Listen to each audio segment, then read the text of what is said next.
Hello students, today we will start second chapter of MCB book.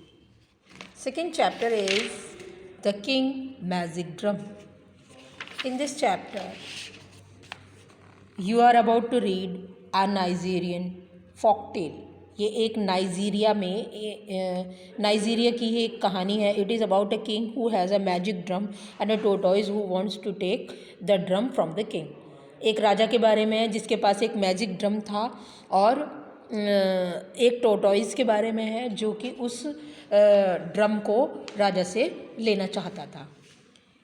तो let's see the chapter. Efriom Duke was a ancient king of Calabar. Efriom Duke ये राजा का नाम है जो कि कालाबार का पुराना राजा था. He was a peaceful and did not like war. और वो जो है बहुत शांति प्रिय था और वो युद्ध नहीं करना पसंद करता था. He had a wonderful drum. उसके पास एक ड्रम था द प्रॉपर्टी ऑफ विच, वो उसकी प्रॉपर्टी थी. व्हेन इट वाज बीटन, और जब उस ड्रम को बजाया जाता था, was always to provide plenty of food and drink. तो बहुत सारा खाना और ड्रिंक वगैरह जो थी वहाँ पर आ जाती थी. So when ever any country declared war against him, तो जब कभी भी कोई दूसरा राज्य उसके खिलाफ युद्ध करने के लिए कहता था, he use to call his enemies together. तो वो सारे एनिमीज़ को इनवाइट कर लेता था एंड बीट द ड्रम, और ड्रम को बजाता था. Then to surprise of everyone, instead of fighting the people found table spread with all sort of dishes. और उन सबको सरप्राइज़ देने के लिए इंस्टेड ऑफ फाइटिंग, बजाय फाइटिंग करने के, वो उन पीपल्स के सामने टेबल बिछा देता था और टेबल पर सारी डिशेस लगा देता था जो उनकी पसंद की होती थी. Fish, fufu, palm chops, soup, cooked yams and plenty of palm wine for everybody. सारी चीज़ें वो टेबल पर हर एक व्यक्ति के लिए सजा देता था. In this way Efriom Duke kept all the country quiet. और इस तरह से इफ्रेम वहाँ का जो राजा था वो पूरे सभी देशों को शांत रखता था. And sent his enemies away with full stomach. और सारे शत्रुओं को पेट भरकर वो भेजता था. And in a happy and contented frame of mind. और बहुत खुश करके और उनको बहुत ही संतुष्ट करके और उनका दिमाग शांत करके वो उन्हें भेजता था. There was only one drawback of possessing the dream. केवल उसकी एक कमी थी उस ड्रम की. That was if the owner of the drum walked over any stick on the road और stepped over a fallen tree, all the food would immediately go bad. कि there was drum, वो जो drum था, walked over any stick, जिस drum से उस को बजाया जा रहा है, जिस स्टिक से, ऑन द रोड, सड़क पर, उसके ऊपर कोई ना चले. और stepped over a fallen tree, या कोई टूटा हुआ पेड़ पड़ा हो तो उसके ऊपर कोई पैर ना रखे. All the food would immediately go bad. अगर ऐसा किया तो वो सारा खाना जो है वो ख़राब हो जाएगा. Moreover 300 Igbo man would appear with sticks and whips and beat the honour of the drum and all the invited guest were severely. और ज़्यादा ये था कि 300 इग्बो मैन, वहाँ का एक ग्रुप था ये इग्बो, और उनके ग्रुप को इग्बो ग्रुप बोल देते थे. तो वो जो 300 व्यक्ति थे, वुड अपीयर विद स्टिक्स, वो स्टिक लेकर वहाँ पर सामने आ जाएंगे. And weeps and beat the honour of the drum. और वो जो ड्रम को बजाने वाला है उसको पीटने लगेंगे.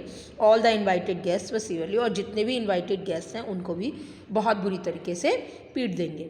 Every few months the king used to issue invitation to all his subjects to come to a big feast. हर महीने वो जो राजा था वो इनविटेशन भेजता था अपनी सारी जनता को टू अ बिग फीस्ट, एक बहुत बड़ी दावत का. Even the wild animals were invited, उसके अंदर जंगली जानवर भी इनवाइट होते थे. For in those days there was no trouble as they were friendly with man. क्योंकि उन दिनों कोई परेशानी नहीं थी और ये जानवर और इंसान जो हैं वो सभी बहुत ही फ्रेंडली मैनर में रहते थे. When they were at the feast they did not kill one another. जब उन्हें पेट भरकर खाना मिलता था तो वे एक दूसरे को नहीं मारते थे. All the people and the animals as well were envious of the kingdom.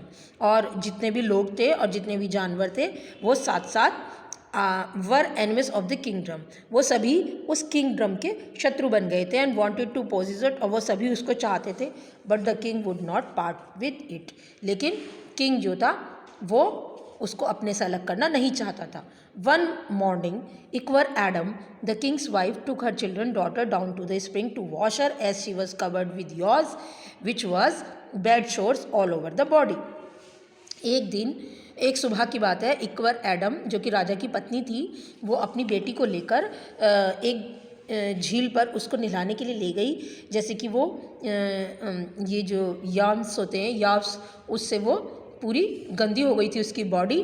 Tortoise happen to be up a palm tree, और उसी झील के ऊपर एक पाम ट्री था जिस पर टोटॉइज चढ़ा हुआ था। ओवर द स्प्रिंग, झील के ऊपर एक पेड़ था। Cutting nuts for his mid day meal, और वो अपने मिड डे मील के लिए नट्स तोड़ रहा था। वाइल ही वॉज कटिंग, जब वो काट रहा था, one of the nuts fell to the ground, वो धरती पर गिर पड़ा। एक nut just in front of the child, ठीक बच्चे के सामने गिर पड़ा। The little girl seeing the good food, little girl ने उसको बहुत अच्छा भोजन समझा। एंड क्राइड फॉर इट, और वो उसको लेने के लिए चिल्लाने लगी। Mother not knowing any better, mother उसके बारे में ज़्यादा नहीं जानती थी।